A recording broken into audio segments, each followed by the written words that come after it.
যুক্তরাষ্ট্রের নতুন শুল্ক নীতির কারণে ভারতের রপ্তানি খাত মারাত্মক চাপের মুখে পড়েছে। বুধবার থেকে কার্যকর হতে যাওয়া 50% শুল্কের ফলে ভারতের বেশ কয়েকটি পণ্য রপ্তানি মার্কিন বাজারে অলাভজনক হয়ে পড়বে।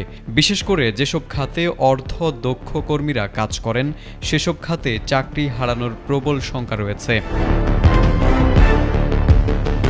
ভারতের রপ্তানি আয়ের বড় একটি অংশ মার্কিন বাজার নির্ভর, তাই এই শুল্ক ভারতের বৈদেশিক আয়ের উপর বড় আঘাত হানবে। গ্লোবাল ট্রেড রিসার্চ ইনিশিয়েটিভ এর তথ্য অনুযায়ী 2025-26 অর্থবছরে যুক্তরাষ্ট্রে ভারতের রপ্তানি $87 বিলিয়ন থেকে কমে $49.6 বিলিয়ন নেমে আসতে পারে।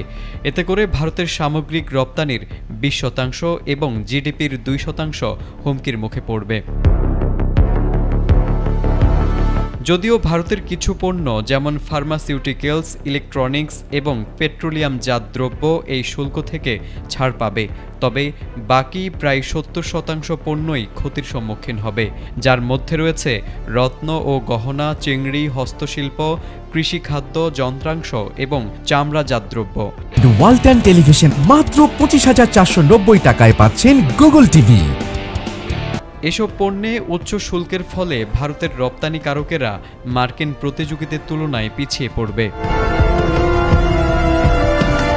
মূলত দুটি ধাপে শুল্ক কার্যকর হচ্ছে। প্রথম 25% জুলাইয়ের শেষ দিকে ঘোষণা করেছিলেন ট্রাম্প, বাকি 25% আগস্টের শুরুতে। রাশিয়া থেকে তেল ও প্রতিরক্ষা সরঞ্জাম কেনার প্রতিশোধ হিসেবে ভারতকে শাস্তি দিতেই ট্রাম্প প্রশাসন এই সিদ্ধান্ত নিয়েছে বলে জানা গেছে। তাছাড়া বিশ্লেষকদের মতে এটি ভূরাজনৈতিক চাপের একটি কৌশলও হতে পারে। ভারতের এই পরিস্থিতির সুযোগ এনে দিতে পারে ভিয়েতনাম, বাংলাদেশ, কম্বোডিয়া, এমনকি চীন ও পাকিস্তানের মতো দেশগুলোর। কারণ এই দেশগুলোর উপর একই পণ্যে শুল্ক হার কম হওয়ায় তারা তুলনামূলকভাবে মার্কিন বাজারে প্রতিযোগিতায় এগিয়ে থাকবে। এতে ভারতের রপ্তানি বাজার ধীরে ধীরে অন্য দেশের হাতে চলে যাওয়ার শঙ্কা রয়েছে।